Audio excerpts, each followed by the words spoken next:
메리 크리스마스. 하나도 메리 크리스마스 아니신 것 같아요. 다시 한번 메리 크리스마스, 메리 크리스마스. 네. 손도 좀 흔들어 주시고, 네. 긴장도 푸시고. 말씀 함께 나누겠는데요.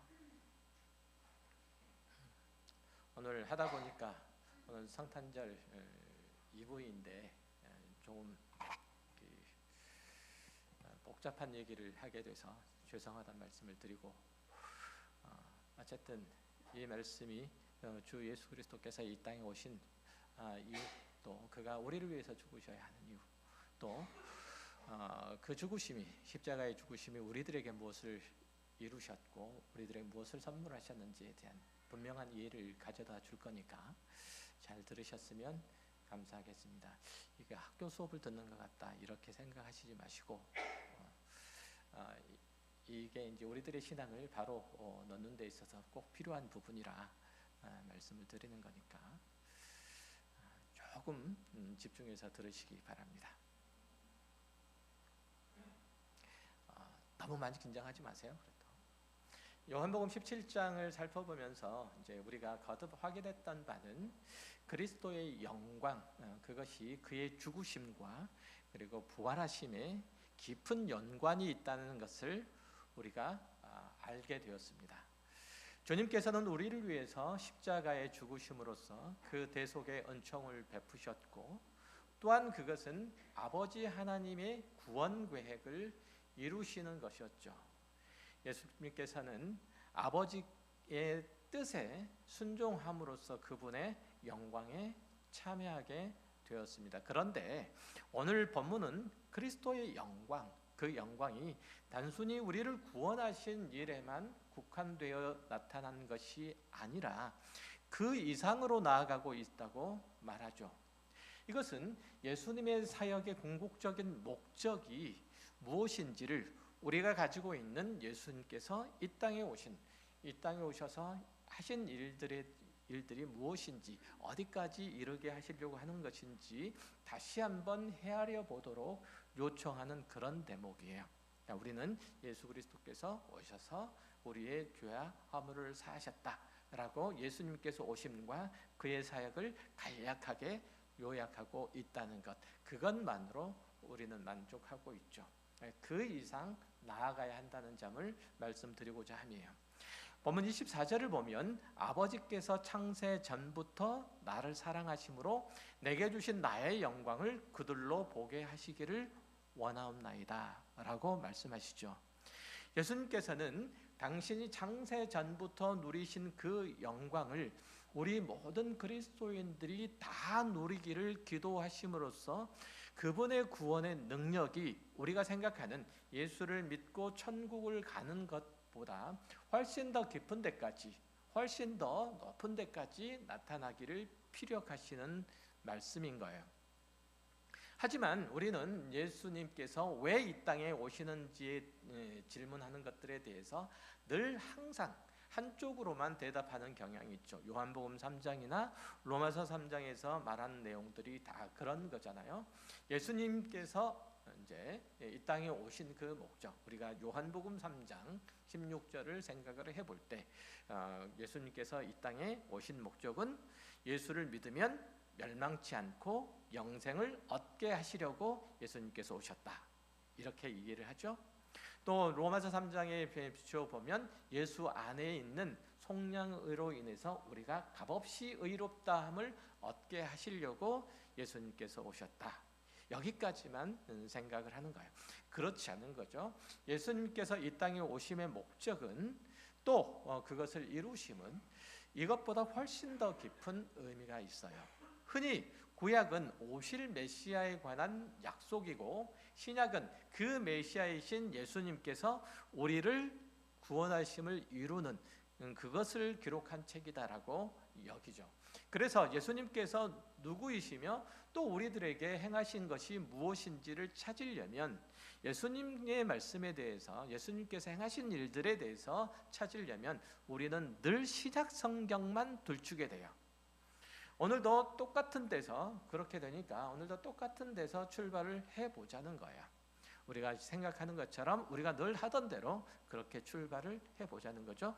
신약성경 첫 번째 책이 마태복음이에요. 마태복음 1장 1절이 이렇게 시작해요.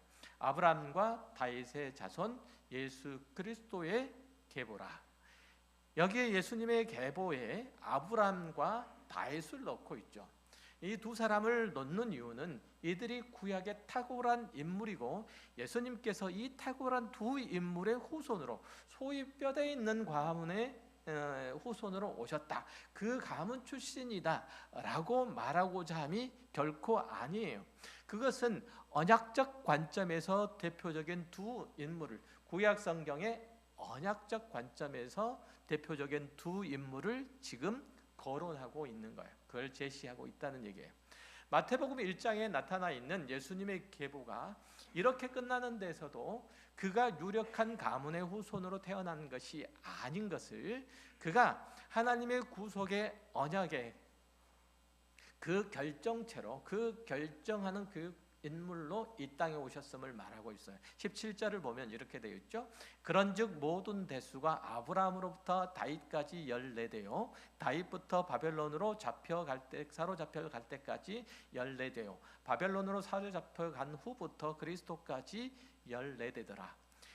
마태복음의 기자는 예수님의 족보의 중요한 맥을 잡기 위해서 구약의 탁월한 인물인 아브라함과 다윗을 제시하면서 그 다음에는 뭘 제기를 하냐면 굳이 사람도 아닌 바벨론 포로 생활을 지금 언급을 하고 있다는 점이에요. 왜 이들을 또 바벨론 포로를 굳이 언급을 할까요? 이들이 이스라엘의 구속과 그리고 하나님의 나라의 건설과 연결되어 있는 인물들이기 때문에 그래요. 바벨론 포로 사건도 역시 마찬가지로 거기에 연결되어 있기 때문이라는 거예요. 자, 이제 하나씩 풀어볼게요. 하나님께서 아브라함을 불러서 그 구속의 역사의 한 획을 그으시고 그를 통해서 하나님의 나라를 이 땅에서 시작하시고 다윗에게 이르러서는 그의 나라의 구체적인 틀을 구성하시고 예수 그리스도께서 그 나라의 완성자로 오셔야 하기 때문에 지금 아브라함으로부터 시작하고 있는 거예요. 다시 말하면 예수님은 우주적인 하나님의 나라의 완성자이고 그것을 예표하고 상징하는 인물로서 아브라함과 다윗을 제시를 하고 있는 거예요. 이해하시겠어요? 조금 감이 좀 잘 안 잡히실 거예요. 그렇지만 조금만 더 따라오시면 알 수 있어요. 자, 그들은 하나님의 나라가 이 땅에 임한 것을 부분적이지만 가시적으로 보여주는 그런 인물이에요. 그러니까 아브라함도 그렇고 다윗도 그렇고 하나님께서 당신의 나라를 이제 이 땅에서 펼쳐 가시는데 그의 상징적인 인물 혹은 대표적인 인물로서 아브라함을 그리고 다윗을 부르셨다는 얘기예요. 그러니까 아브라함과 다윗을 생각할 때 그들은 하나님께서 이 땅 가운데 펼쳐 가실 당신의 나라의 두 대표적인 인물 이렇게 생각하시면 돼요. 여기까지 이해되신다? 자, 창세기 12장에 보면 하나님께서 아브라함을 부르시고 그를 통해서 하나님의 나라를 이루실 그 뜻을 펼쳐 보여주세요. 1절을 읽어드릴게요. 1절부터 3절. 여호와께서 아브라함에게 이르시되 너는 너의 고향과 친척과 아버지의 집을 떠나 내가 내게 보여줄 땅으로 가라. 내가 너로 큰 민족을 이루고 내게 복을 주어 내 이름을 창대하게 하리니 너는 복이 될지라. 너를 축복하는 자에게는 내가 복을 내리고 너를 저주하는 자에게는 내가 저주하리니 땅의 모든 족속이 너로 말미암아 복을 얻을 것이라 하신지라. 하나님께서는 아브라함을 한 민족의 조상으로 세우고 그로 인해서 땅의 모든 족속들이 복을 얻게 하실 거라고 약속하는 거예요.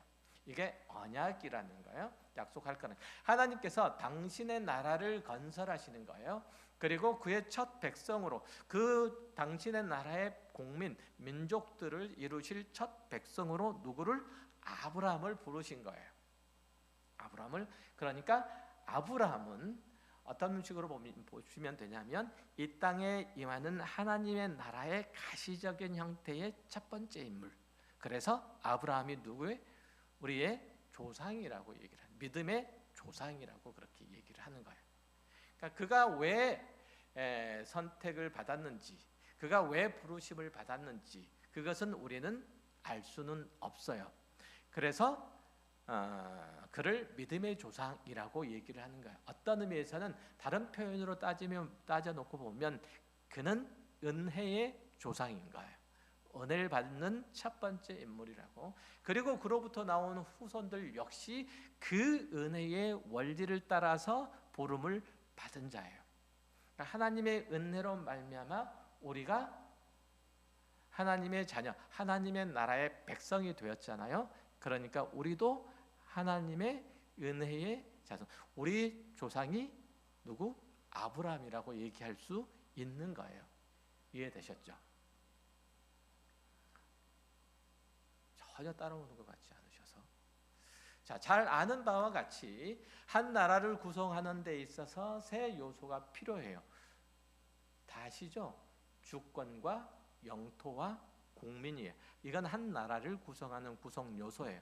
하나님의 나라를 구성하는 데 있어서 주권, 왕권은 하나님께서 가지시고 그 영토는 가나안 땅이 될 것이고 그 백성은 이스라엘이 될 거예요. 이게 이 땅에 나타난 가시적인 하나님의 나라인 거예요.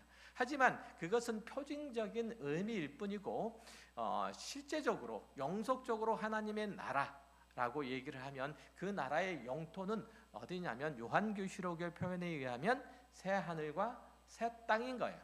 그리고 그 국민은 아브라함의 후손이에요.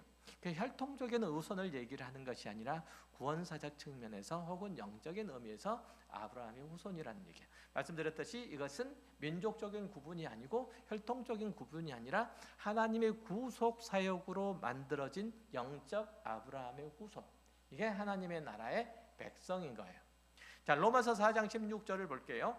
그러므로 상속자가 되는 그것이 은혜에 속하기 위하여 믿음으로 되나니 이는 그 약속을 그 모든 후손에게 굳게 하려 하심이라. 율법에 속한 자에게 뿐만 아니라 아브라함의 믿음에 속한 자에게도 그러하니 아브라함은 우리 모든 사람의 조상이라.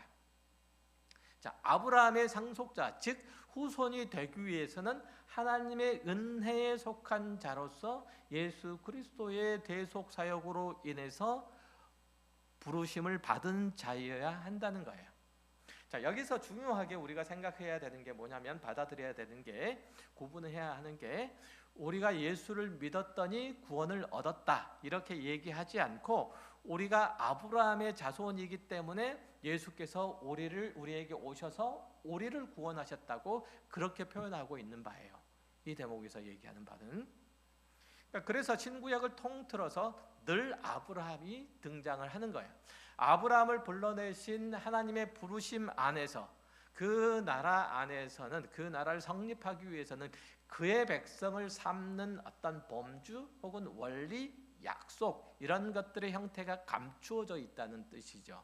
그런 의미에서 아브라함은 하나님의 구속사의 첫 인물로서 매우 중요한 위치를 차지하고 있는 거예요. 그러니까 아브라함은 하나님께서 그의 백성을, 하나님의 나라의 백성들을 삼는 어떤 범주, 원리, 약속, 이것들이 아브라함에게 감춰져 있어요. 그러니까 아브라함의 생애를 보면 우리가 하나님께로부터 어떻게 부름을 받고 또한 어떤 식으로 하나님의 자녀로서, 그 백성으로서 성장하는지, 그리고 하나님을 알게 되는지, 그리고 아브라함이 그의 아들 이삭을 하나님께 바치기까지 그 믿음의 순종을 하는지를 아브라함의 생애를 통해서 배울 수 있는 거예요. 그리고 우리의 믿음의 생애도 그렇게 진보할 것을 아브라함을 통해서 또 확인할 수 있는 거예요. 그런 의미에서 아브라함은 또한 우리의 믿음의 조상이에요. 이해되셨어요? 그래서 하나님께서 아브라함을 부르실 때 내가 너로 큰 민족을 이루고 내 백성을 삼고 내 나라에서 살게 하겠다라고 약속을 하시고, 갈대아 우르에서 나와서 하란을 거쳐서 가나안 땅에 와서 살도록 하셨어요. 하지만 하나님께서는 아브라함에게 그 땅을 주시지 않고 그 이후에 400년이나 지난 다음에야 그 후손인 이스라엘 자손들이 들어와서 그 가나안 땅에 유업으로 받게 돼요. 400년이나 후에 하나님께서 이스라엘 자손들을 애굽으로 인도해서 바로 가나안 땅으로 들이시지 않으시고, 아니 하나님께서 아브라함을 바로 아브라함의 가나안 땅을 주시지 않고 400년 이후에게나 그 자손들에게 주시고, 그 자손들도 애굽에서 꺼내서 바로 가나안 땅으로 인도하지 아니하시고 먼저 시내산 앞으로, 시내산 아래로 인도하세요. 그리고 그들에게 율법을 수요하시면서 하나님의 나라의 백성으로서 그 거룩하심을 따라 살라고 말씀하시죠. 그러니까 그 나라는 하나님께서 주신 율법을 따라서, 하나님의 나라의 헌장을 따라서, 하나님의 나라의 통치 법률을 따라서 살아가야 하는, 거룩을 도모해야 하는 그의 백성인 거예요. 다시 말하면 하나님의 나라는 거룩하지 않는 자는 들어올 수 없고, 또 거룩하지 않는 자가 거기서 산다고 할지라도 그는 거기서 영영이 거주하지 못한다는 그런 뜻이에요. 그러니까 그 나라에 살 수 있는 근거를 잃어버리는 거예요. 그래서 하나님께서는 아브라함의 후손인 이스라엘을 바로 가나안 땅으로 들이시지 아니하시고 율법을 주셔서 그 율법을 통해서 하나님의 나라의 백성된 거룩을 도모하도록 하시고, 그리고 그 율법을 가지고 가나안 땅으로, 그 율법을 앞세워서, 하나님의 법기를 앞세워서 가나안 땅으로 들어가도록 하시는 거예요. 그러니까 이 거룩이 이스라엘이 하나님의 백성 되는 조건은 아니지만, 거룩하신 하나님께서 당신의 나라를 건설하시고 이스라엘을 그 나라의 백성으로서 거룩하게 하실 것이기 때문에 중요하죠. 그러니까 하나님께서 이스라엘을 거룩하게 하시려고 율법을 주신 것, 이게 매우 중요해요. 그러니까 이스라엘 백성들이 율법을 지키지 않으면 그들은 거룩할 수가 없게 되는 거고, 그들은 하나님의 백성다울 수가 없게 되는 것이고, 그렇다면 그들은 거룩한 땅에 살 이유가 없는 거죠. 그러니까 율법을 어기면, 이스라엘 백성들을 율법을 버리는 순간 그들은 하나님의 백성답지 못하는, 그러니까 그 거룩한 땅에서 쫓겨날 수밖에 없는 거예요. 그 율법이 지켜지지 않고 결국은 그래서 이스라엘이 바벨론 포로로 끌려가고 말잖아요. 그러니까 하나님의 긍휼과 자비로 그들이 포로 생활을 청산하고 돌아와서도 이스라엘은 하나님의 나라의 백성다운 거룩을 자기 삶 속에 담아내지 못해요. 그럼 바벨론 포로로 끌려갔다 돌아온 보람이 없잖아요. 그런데 그래서 결국은 하나님 앞에서 결국은 이스라엘 백성들이 내동댕이 쳐지는 것이 아니라, 그래서 예수 그리스도가 등장하시는 거예요. 그래서 무엇이 필요하다는 거예요? 하나님의 은혜가 필요하다는 거예요. 아브라함이 하나님의 나라의 첫 백성으로서, 대표자로서 하나님 앞에 선 것은 그런 하나님의 은혜와 긍휼로 만들어진 첫 인물이라는 점이고, 이것은 이스라엘 백성들의 대표자, 즉 다시 말해서 아브라함이 모든 이스라엘 백성, 바벨론 포로로 끌려갔다가 다시 돌아와서 옛 땅으로 회복되는 그 모든 이스라엘 백성들 다 포함해서 그들의 조상인 것은, 아브라함이 그렇게 은혜를 입은 것처럼 이스라엘의 모든 족속들도, 바벨론 포로로 끌려갔다가 돌아온 모든 족속들도 그 아브라함과 같은 하나님의 은혜 가운데서 세워질 거라는 그런 이유에서 지금 아브라함이 서 있는 거예요. 그러니까 아브라함이 거기 서 있는 것은 모두 다 포함하고 있다고요? 이스라엘 백성들이 죄를 짓고 율법을 어기고 바벨론 포로로 끌려가서 끌려갔다가 하나님의 은혜와 긍휼로 회복되어서 다시금 옛 땅으로 돌아오는 것까지 포함되어 있어요. 이해되셨죠?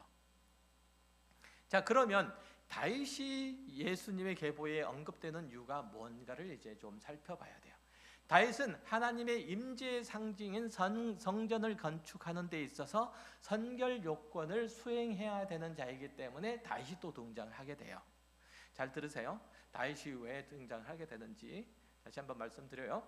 자, 솔로몬이 성전을 건축하기 위해서 반드시 선결되어야 했던 일들이 있었는데, 그게 뭐냐면 사방의 대적들을 잠잠케 하는 거예요.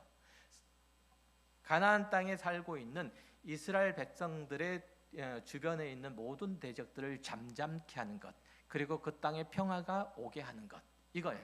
역대상 22장에 보면 이러한 논리의 근거가 될 만한 내용이 나타나 있어요. 7절 이하를 읽어드릴게요. 다윗이 솔로몬에게 이르되 내 아들아, 나는 내 하나님 여호와의 이름을 위하여 성전을 건축할 마음이 있었으나 여호와의 말씀이 내게 임하여 이르시되 너는 피를 심히 많이 흘렸고 크게 전쟁하였느니라. 내가 내 앞에서 땅에 피를 많이 흘렸은즉 내 이름을 위하여 성전을 건축하지 못하리라. 보라, 한 아들이 내게서 나리니 그는 온순한 사람이라 내가 그런 모든 대적에게서 평온을 얻게 하리라. 그의 이름은 솔로몬이라 하리니 이는 내가 그의 생전의 평안과 안일함을 이스라엘에게 줄 것임이니라. 여기 보면 다윗이 성전을 짓지 못하는데 솔로몬은 가능했다는 거예요. 명목상으로 보면 다윗은 그 손에 피를 많이 흘렸기 때문에, 피를 흘리는 사람이지만 솔로몬은 평화의 사람이기 때문에, 평강을 주기 때문에 그런 거잖아요. 솔로몬은 샬롬의 활용어잖아요. 평화라는 의미를 가지고 있는, 즉 다시 말해서 솔로몬은 바로 평화인 셈인 거예요. 하나님의 나라는 평화의 나라예요. 하나님께서 다스리시는 성전과 거기에 함께 거주하는 모든 영역들은, 사람들이 거주하는 영역들은 평화의 곳이에요. 그러니까 하나님의 나라는 더 이상 싸움이 없는 곳이어야 돼요. 이해되셨어요? 그러니까 그 나라를 침략해오는 적들이 없고 그 백성들을 슬프게 하거나 애통케 하는 것들도 없어야 하는 거예요. 그러니까 요한계시록에서도 보면 하나님의 나라에 대해서 다시는 슬픈 것이나 애통하는 것이나 곡하는 것이나 사망이 없는 것으로 그렇게 묘사하잖아요. 그런데 이 설명이 다윗이 피를 흘렸기 때문에 성전을 지을 자격이 없다는 합리적인 이유가 되는가 이 말이죠. 그렇지는 아마 못할 거예요. 쉽게 납득은 안 될 거예요. 자, 다윗이 성전을 짓지 못한 이유를 언급한 다른 구절을 좀 살펴볼 거예요. 그 부분을 보면 이유를 분명히 알 수 있을 거예요. 열왕기상 5장을 볼게요. 3절 이하에 당신도 알거니와 내 아버지 다윗이 사방의 전쟁으로 말미암아 그의 하나님 여호와의 이름을 위하여 성전을 건축하지 못하고 여호와께서 그의 원수들을 그의 발바닥 밑에 두시기를 기다렸나이다. 이제 내 하나님 여호와께서 내게 사방의 태평을 주심에 원수도 없고 재앙도 없도다. 여호와께서 내 아버지 다윗에게 하신 말씀에 내가 너를 이어 내 자리에 오르게 할 내 아들 그가 내 이름을 위하여 성전을 건축하리라 하신 대로 내가 내 하나님 여호와의 이름을 위하여 성전을 건축하려 하오니. 자, 아까 설명한 내용들이 여기서 지금 조금 확인이 되고 있죠. 사방의 태평, 평화를 주심에 이제 그 성전을 건축하려 한다라고 하니까, 그러니까 다윗이 성전을 건축하지 못한 이유는 뭐죠? 이스라엘 지경에 그 주변에 하나님께서 허락하신 평화, 화평이 아직 이루어지지 않았기 때문이에요. 그러니까 방금 읽었던 여호와께서 그의 원수들을 그 발바닥 밑에 두시기를 기다렸나이다 라는 그 구절의 의미가 그건 거예요. 다윗이 피를 흘렸기 때문에 성전을 건축하지 못한다는 이 표현은 그가 성전을 지을 자격이 없다는 의미가 아니라 그가 그 대적을 다 물리친 후에나 평화가 올 텐데 그 평화 위에다가 성전을 짓는 거예요. 이해됐어요? 그 평화 위에다가 하나님의 나라를 완성을 시키시는 거예요. 그렇기 때문에 지금 다윗은 성전을 건축하지 못하는 거예요. 이해되셨죠? 그러니까 다윗이 성전을 건축하지 못한 것은 다윗의 자격 없음이 아니고 다윗으로 말미암아 이루어질 일들이 다 이루어져야 그때서야 그 다음에서야 성전이 건축될 것이기 때문에 그래요. 이해되셨어요? 자, 그런데 이 대적은 그 대적은 하나님을 반대하는 구체적인 적성 국가를 얘기를 하는 게 아니에요. 하나님께서 우리를 하나님의 나라의 백성으로 삼는 데는 단 하나의 원수가 있어요. 그것은 죄와 그로 인한 사망이에요. 그러니까 우리의 죄의 문제가 해결되지 않고는 우리 안에 거룩을 담아낼 수가 없는 거예요. 그러니까 다윗이 그 적성 국가들을, 표면적인 적성 국가들을 다 물리치신 것은 그 나라가 하나님의 나라로서 거룩을 또 하나님의 나라로서의 평화를 유지하게 하시기 위해서 그 일들을 하게끔 하시는 거예요. 이해되셨죠?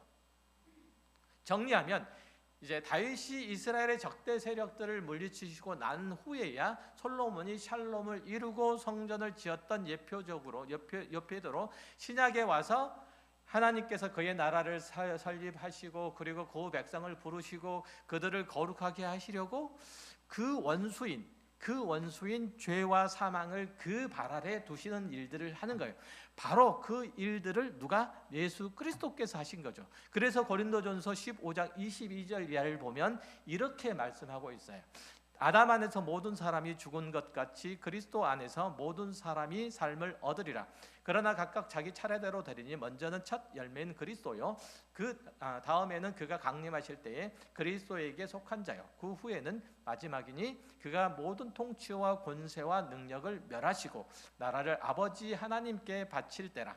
그가 모든 원수를 그 발 아래 둘 때까지 반드시 왕노릇 하시리니 맨 나중에 멸망받은 원수는 사망이니라. 그러니까 예수 그리스도께서 이 땅에 오셔서 십자가를 지심으로 그 원수인 죄와 사망을, 사단의 세력들을 괴멸하시고 그 후에야 그 구원이, 그 하나님의 나라가 이 땅에도 완성이 되는 거예요. 여기서 보는 바와 같이 아담 아래에 있는 모든 이가 자기 죄로 인해서 죽은 것처럼 그리스도께서 죄에서 우리를 건지실 것이고 또 그 나라를 완성하실 것인데, 그 끝인 그 원수인 죄와 그 산물인 사망을 그 발 아래 두는 거예요. 그래서 예수 그리스도의 복음을 소개하는 신약의 첫 번째 장인 마태복음에서는 아브라함과 다윗을 그리스도와 연결하고 있는 거예요. 예수 그리스도와. 구약의 이스라엘 모든 역사가 걸어내고 있는 그 단 하나, 하나님의 나라의 완성을 위한 유일한 대안, 그것은 오직 예수 그리스도 외에는 없음을 선언하는 것이 마태복음 1장 아브라함 족보에서 계보에서 아브라함과 다윗의 자손 예수, 이렇게 얘기를 하고 있는 거예요. 이해되셨죠?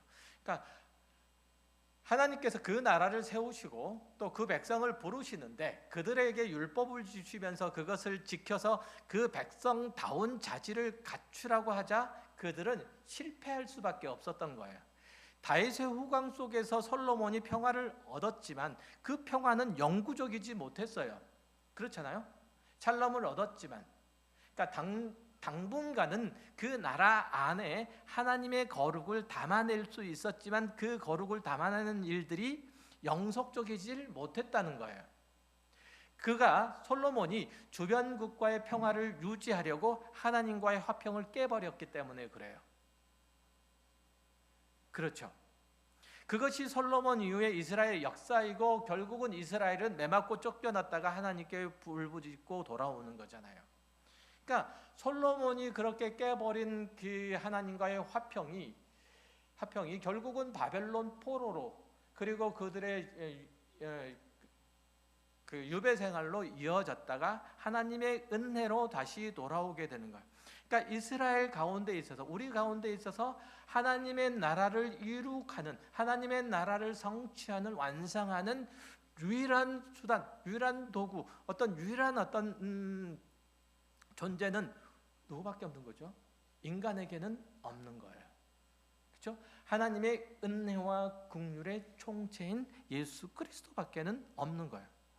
인간으로서는 그 나라, 하나님의 나라를 들어갈 수도 형성할 수도 완성할 수도 없는 거예요. 그 나라를 지탱할 수 있는 힘도 없는 거예요. 우리는 하나님의 자녀지만 우리가 하나님의 나라의 백성으로서 그 나라를 우리 스스로 완성할 수 있는 힘들이 없는 거예요. 그래서 예수 그리스도께서 이 땅에 오셔서 그 나라를 완성하셔야 되는 거예요. 다시금 오셔서. 그러니까 이스라엘의 회복과 구원은 그들이 참회해서 온전한 모습으로 돌아왔기 때문이 아니라 하나님께서 그 구원을, 하나님의 나라의 완성을 성취하시기로 처음부터 약속하셨기 때문이라는 거예요. 이런 역사적인 사실은 우리의 능력과 우리의 진심으로는 그 거룩과 그 구원과 평화를 이룰 수 없지만 하나님께서 그 아들을 보내셔서 이루시고야 말겠다는 선언인 마태복음 1장 1절에 아브라함과 다윗의 자손 예수 그리스도의 계보로 이 말씀을 우리로 하여금 가슴 깊게 와닿게 만드는 거예요. 솔로몬이 다윗이 이루어 놓은 평화의 체제 안에서 그의 나라를 견고히 세울 것이지만 신약의 성도들은 다윗의 후손인 예수 그리스도가 이루어 놓은 하나님의 샬롬 안에서 그의 나라를 이루어갈 거예요. 그래서 솔로몬이 이룬 그 샬롬은 잠깐 동안밖에 지속되지 못하지만 예수 그리스도께서 우리 안에 이루신 그 샬롬은 영원한 거예요. 히브리서 2장에서는 예수님이 구약의 다윗처럼 우리의 원수가 될 모든 것들을 쳐부수는 것처럼 그렇게 묘사되어 있어요. 보면 14절 이하를 볼게요. 자녀들은 혈과 육에 속하였으며 그도 또한 같은 모양으로 혈과 육에 함께 지니심은 죽음을 통하여 죽음의 세력을 잡은 자 곧 마귀를 멸하시며 또 죽기를 무서워함으로 한평생 매여 종로로 타는 모든 자들을 놓아주려 하심이니 이는 확실히 천사들을 붙들어 주려 하심이 아니요 오직 아브라함의 자손을 붙들어 주려 하심이라. 이 말씀인 거예요. 얼마나 확실해요.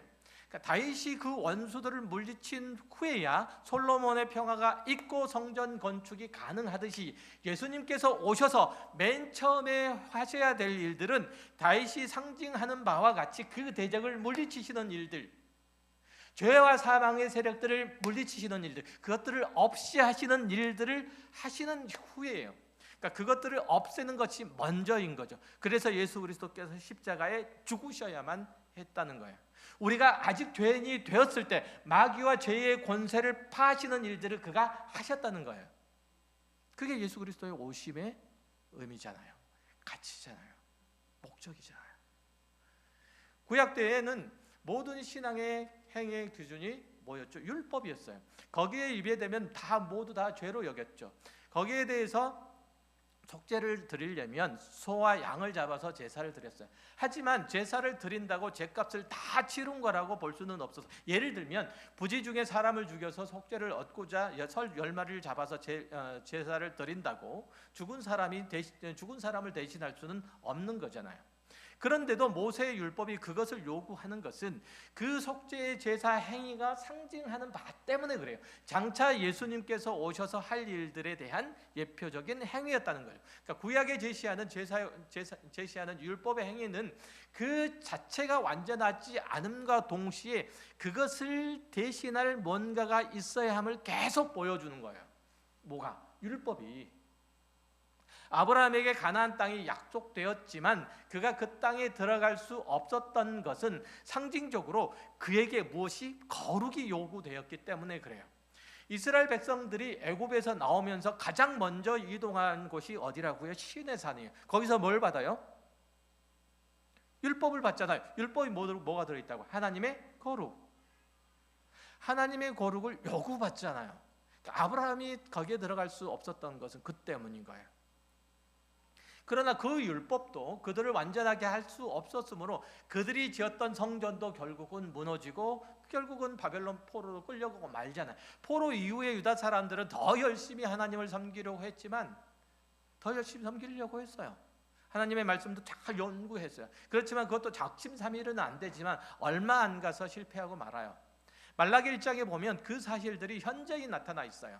말라기는 이스라엘이 바벨론 포로 생활을 끝내고 돌아와서 성전을 재건한 이후에 활동했던 선지자예요. 그때도 이스라엘은 하나님의 백성으로서의 거룩한 삶을 살아가는데 실패했어요. 하지만 하나님께서는 그들을 버리지 아니하시고 그들의 마음을 돌이켜 아버지의 하나님께로 향하도록 하시겠다고 말씀하세요. 뭘 돌이킨다고요? 그들의 행위를, 그들의 삶을, 무엇을? 그들의 마음을. 우리의 마음을 돌이켜 하나님께로 향하겠다. 말라기 4장은 이렇게 끝나잖아요. 4절 6절을 볼게요. 너희는 내가 호렙에서 온 이스라엘 위하여 내 종 모세에게 명령한 법 곧 율례와 법도를 기억하라. 보라, 여호와의 크고 두려운 날이 이르기 전에 내가 선지자 엘리야를 너희에게 보내리니 그가 아버지의 마음을 자녀에게로 돌이키게 하고 자녀들의 마음을 그들의 아버지에게로 돌이키게 하리라. 돌이키지 아니하면 두렵건대 내가 와서 저주로 그 땅을 칠까 하노라 하시니라. 하나님께서 오히려 이스라엘 백성들의 마음을 돌이키리라고 약속하시잖아요. 이스라엘 백성들이 그들의 마음을 돌이켜서 하나님 앞에 나오는 게 아니라 하나님께서 그들의 마음을 돌이키시는 거예요. 이만큼 우리는 하나님을 향한 마음들이 이렇게 약해요. 이렇게 수동적이에요. 대단히 비동적이에요. 소극적이죠. 사람이 율법을 지키려고 하는 그 열심은 있지만 그것을 지켜낼 만한 힘은 결코 우리들에게는, 사람에게는 없어요. 로마서 7장 24절에서 그래서 사도 바울이 고백한 건 뭐죠? 오호라 나는 곤고한 사람이로다. 이 사망의 몸에서 누가 나를 좀 건져줬으면 좋겠다, 이거잖아요. 사도 바울의 고백도 그런 차원에서 나타난 거잖아요. 사람의 마음에 선을 향한 마음들은 있지만 그것을 행하지 않고 오히려 악만 행한다는 거예요. 하지만 그리스도께서 우리에게 오셔서 우리를 위해서 대신 죽으시고 율법의 요구를 만족하시고 우리를 정결케 하시는 거죠. 그 예수 안에 있는 자들은 정결하게 된 이후에 그 이후의 삶을 살게 되는 거예요. 그러니까 예수 그리스도께서 우리에게 오셔서 하신 일들은 율법의 모든 요구를 이루시고 우리를 정결케 하시는 거예요. 그러니까 우리는 예수 그리스도에 의해서 구원하심을 받은 우리는 정결케 된 자의 이후의 삶을 살아가는 거예요. 구약의 성도는 매년 제사를 드림으로써 자신을 정결케 해야 될 필요가 있지만 신약 성도는 제사를 드리거나 아니면 예수님을 여러 번 십자가에 매달거나 이렇지 않아요. 그러니까 예수님은 단번에 자신을 드려서 우리를 사망의 자리에서 건져내서 정결케 하시잖아요.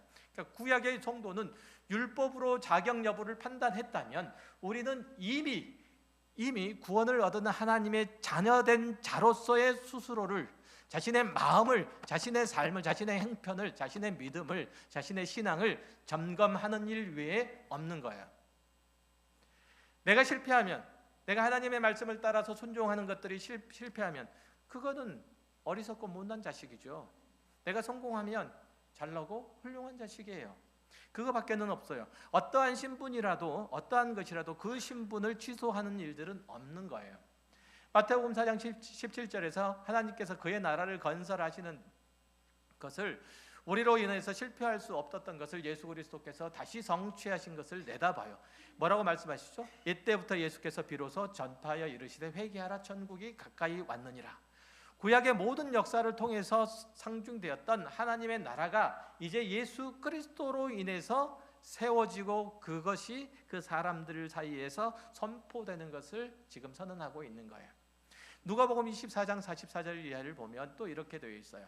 또 이르시되 내가 너희와 함께 있을 때에 너희에게 말한 바 곧 모세의 율법과 선지자의 글과 시편의 나를 가리켜 기록된 모든 것이 이루어져야 하리라 한 말이 이것이라 하시고 이에 그들의 마음을 열어 성경을 깨닫게 하시고 또 이르시되 이같이 그리스도가 고난을 받고 제3일에 죽은 자 가운데서 살아날 것과 또 그의 이름으로 죄사함을 받게 하는 회개가 예루살렘에서 시작하여 모든 족속에게 전파될 것이 기록되었으니 너희는 이 모든 일의 증인이라. 이 모든 일들의 대상자니라. 이 얘기인 거예요. 그러니까 여기에 나오는 모세의 율법과 선지자의 글과 시편은 구약 전체를 말하는 거잖아요. 여기서 예수 그리스도께서 하나님의 나라를 가지고 이 땅에 오셨다는 것을 증언하고 있는 거죠. 그리고 그 중에 가장 중요한 두 인물이 누구라고요? 다윗과 아브라함이에요. 왜냐하면 이들은 하나님의 나라를 건설하는 두 기둥이기 때문에 그래요. 그러니까 아브라함은 은혜로 부르심을 받은 자의 대표적인 인물이요, 또한 다윗은 그 은혜로 부르시고자 예수 그리스도께서 이 땅에 오셔서 죄와 악의 세력들을 괴멸하시는, 그래서 우리와 하나님 사이에 샬롬을 주는, 평화를 주는 대표적인 인물로서 아브라함과 다윗이에요. 이해되셨죠? 그래서 오늘 본문에서 주님께서 기도하신 내용이 그죠. 아버지여 내게 주신 자도 나 있는 곳에 나와 함께 있어 아버지께서 창세 전부터 나를 사랑하심으로 내게 주신 나의 영광을 그들로 보게 하시기를 원하옵나이다 라는 간구가 가능하고 그것이 우리의 것이 된 거예요. 예수 그리스도로 말미암아서 하나님의 거룩을 도모하는 일들이 가능해졌기 때문에 그런 거예요. 우리는 구약 때와 같이 지었다가 허물어지는 그런 종교와 신앙을 가지고 있는 자들이 아니에요. 구약의 모든 제사와 사건들, 솔로몬이 지은 성전마저도 무너질 수밖에 없었고, 포로에서 다시 귀환해서 다시 지은 성전도 누가 이 성전을 좀 닫았으면 좋겠다라는 청천벽력과 같은 그런 말씀을 들으면서 맺어졌대, 끝맺어졌었으면 했던 그 모든 것들이 예수 그리스도로 말미암아서 우리 가운데서 영원히 세워짐을 입었잖아요. 그죠? 그게 그리스도의 은혜예요. 골로새서 3장 1절에서 이 사실을 감격적으로 선언하잖아요. 읽어드릴게요. 그러므로 너희가 그리스도와 함께 다시 살리심을 받았으면 위의 것을 찾으라. 거기는 그리스도께서 하나님 우편에 앉아 계시느니라. 위의 것을 생각하고 땅의 것을 생각하지 말라. 이는 너희가 죽었고 너희 생명이 그리스도와 함께 하나님 안에 감추어졌음이라. 우리 생명이신 그리스도께서 나타나실 그때에도 너희도 그와 함께 영광 중에 나타나리라. 이 말씀이 바로 아버지여 내게 주신 자도 나에 있는 곳에 나와 함께 있어 아버지께서 창세 전에 나를 사랑하심으로 내게 주신 나의 영광을 그들로 보게 하시기를 원하옵나이다. 이 말씀인 거예요. 이 말씀이 이루어진 거예요. 이 영광스러운 선언 안에 우리가 있는 거예요. 이렇게 하면 구원을 받고 저렇게 하면 구원을 못 받고 할 문제가 아니에요. 거기에 매일 일들이 아니란 얘기야. 아, 됐다, 나는 이제 개판으로 살아도, 이런 말씀을 드리는 게 아니잖아요. 합격 불합격을 따지는 그런 신앙 아래 있지 않다는 거예요. 그것보다 훨씬 더 수준 높은 요구 가운데 서 있는 거예요. 수준 높은 요구 가운데. 예수를 믿으면 여러분은 하나님의 자녀예요. 그래서 성경이 요구하는 하나님의 거룩 안으로 들어와야 되는 거예요.